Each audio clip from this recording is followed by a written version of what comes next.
Nassef Sawiris is the richest man in Egypt with an impressive net worth of well over $6.8 billion. Sawiris doesn't just have the record for richest man in Egypt, he's also crossed a huge milestone in New York City as well. He won the gold medal for having the priciest co-op sale of all time. His Fifth Avenue property ran up $70 million. Sucks to be you, David Geffen. He's the guy who had the record last with the sale of $54 million for his Fifth Avenue place. In basic terms, it has 16 rooms, 5 fireplaces, a built-in safe, and a wraparound terrace. While a lot of affluent billionaires around the world get properties in New York City, few do it with the style he does. When it comes to style, it seems like the richest among us go for one of two options as far as their high-priced properties are concerned. They can go for the ultra-modern look with minimalist furniture and a simple color palette, or they can go full classic and decorate their home like they're a duke from the late 1800s. Sawiris definitely went for that second option. His home is as classy as he is. The entire house boasts stately furniture that looks like it would be used by heads of state. Seriously, if you have to make billion-dollar decisions, you really want a plush thinking couch. There's not a rich person on earth who doesn't have at least one. The richest man in Egypt has several. The color palette is what's kind of out there in this home.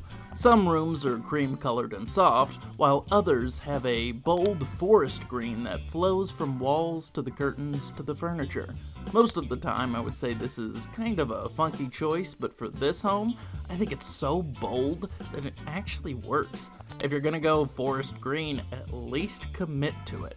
I think that's the lesson to be learned here. Of course, with a home like this, I think you are legally required to hang incredibly classy works of art on every single wall. This home has no shortage of that because paintings, statues, and adornments are in excess in every single room. Frankly, with a place like this, it's kind of surprising there isn't a single oil painting of the man riding a horse. Honestly, the home seems a little incomplete without it. I guess there's still time. Perhaps the best feature of this property is the view. If you're living in one of the most famous cities on earth, you really want a great view of the skyline, not some random alleyway. Well, this home offers an amazing view of Central Park with the city surrounding it. If you're living in a home like this, it's essential to have a window you can look out of dramatically as you take in the chaos of the city you mean to conquer. This one's perfect for just that. As far as what kind of garage the richest man in Egypt has, I've learned from experience that businessmen like this are either avid car men with at least one Bugatti, one Ferrari, and one Rolls Royce, or they can go for cars that are professional rather than super showy. Our guy is all about that professionalism. No cars you'd see in James Bond or the Fast and Furious franchise for him. He has mostly been seen driving around in a 2019 Audi Q5. This is as classy and professional as a car can get. This vehicle is the perfect combination of performance and style. These babies have a top speed of around 130 miles per hour. They also feature a 0 to 60 acceleration time of around 5.7 seconds. This compact luxury vehicle likely set him back somewhere in the neighborhood of $52,000. Though he's definitely not the one that's driving this car. Guys like him exclusively use professional drivers to haul them through traffic. Chauffeurs like this can make upwards of $250 per hour. That's for taking their 5-star clients wherever they want to go. While this doubles down on the man's overall classy vibe, I'm still disappointed he didn't blow money on at least one Bugatti Veyron. One of the family's most impressive acquisitions is definitely their yacht. That would be the Yacht. It was designed by the award-winning CRN. They created another masterpiece with this simple, elegant vessel.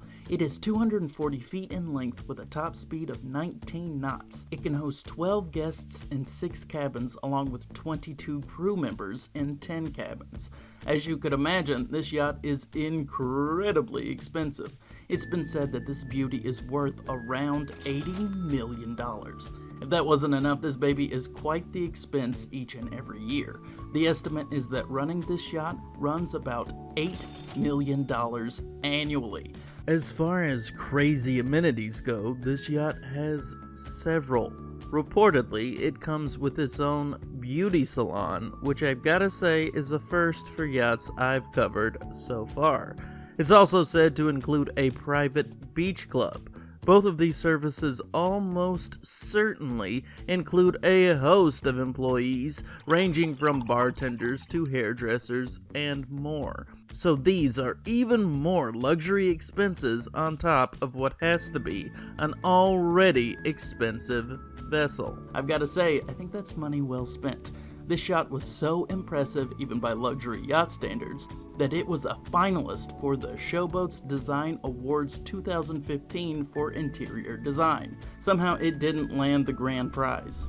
So obviously this guy has a private plane. I mean, this is the kind of family you'd expect to own a fleet of 7 just for every day of the week.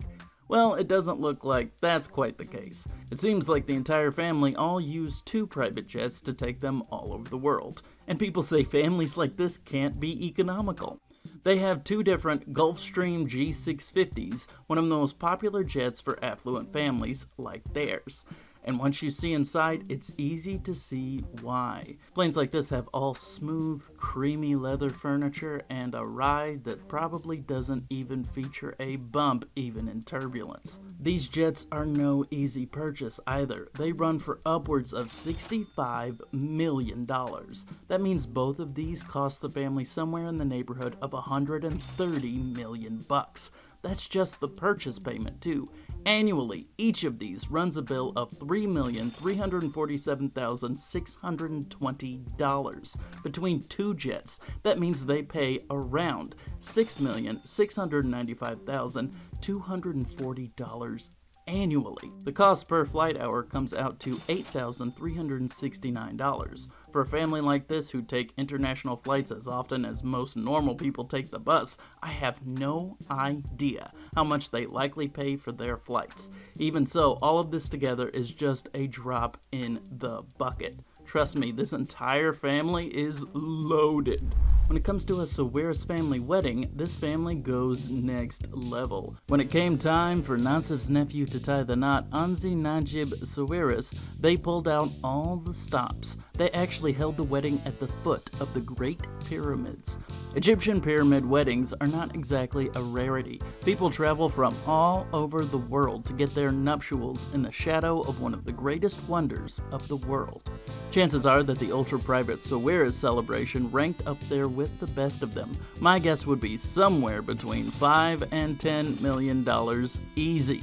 In attendance were many of Egypt's top officials, the entire family, and even former Prime Minister Tony Blair. Though I'm pretty sure the guest of honor was the groom's grandfather, who he takes his name from. The original Anzi even got a rare picture taken from the dance floor. This is quite impressive considering the fact that the old guy was practically 90 when that pic was snapped. One of the cooler passions the family is known for are horses. They even own their own stables and a tourist service for newcomers to take one of their horses on a tour through the desert. This business is called Yalla Horse. Aside from just horse rides, they also offer guided camel rides, which are a staple for tourists in this part of the world, though the camels are definitely not the main event here. Not only does it offer horse rides through the sun and sand, but it also offers something kind of unique.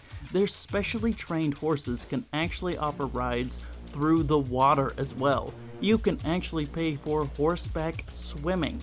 Now that is something you don't see everywhere. A passion for horses isn't that rare in Egypt. Egyptian Arabian horses are considered the rarest and most beautiful in the entire world. For instance, a horse went for over $800,000 at a local auction. Yeah, horses in this part of the world do not mess around. Not only does the Sawiris family feature the richest man in all of Egypt, it has an entire family made up of similar successful businessmen worth massive fortunes that they spend in the classiest ways possible. It's been estimated that the entire family has one of the most impressive collective family fortunes on the planet. Collectively, they are all worth well over $36 billion. Well, that doesn't come close to the richest family in the world, the Waltons and their $238 billion. It's still pretty frickin' impressive. Their massive wealth comes mostly from Orascom, an incredibly successful conglomerate that was founded way back in 1950. Since then, the company has expanded and expanded until today it has fingers in pretty much everything from new technologies to telecommunications to real estate and much, much more.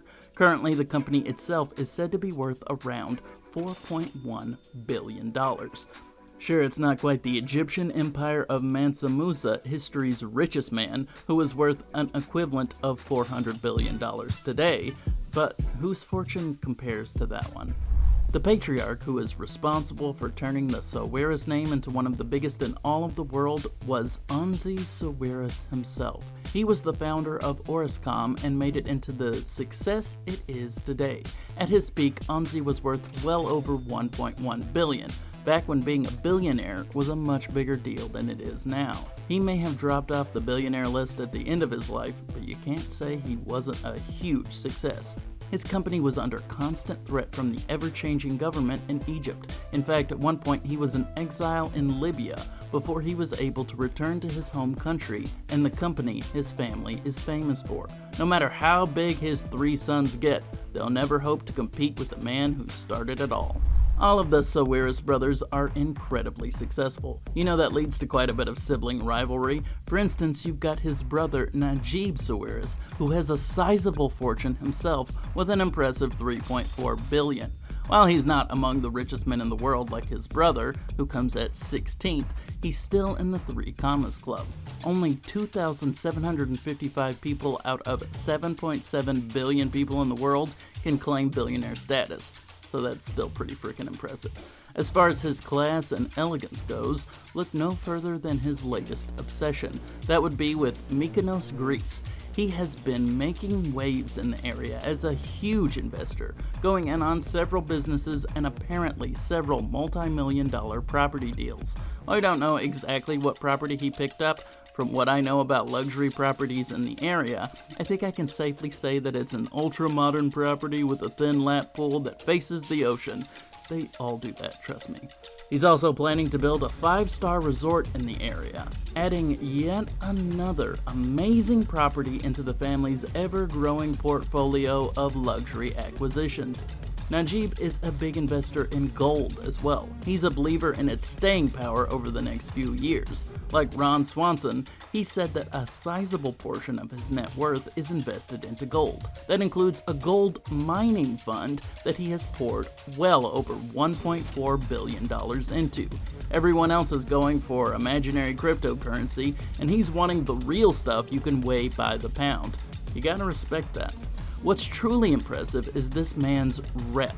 You see, around 10 years ago, he instituted a self-imposed exile of Egypt after the election of President Mohamed Morsi.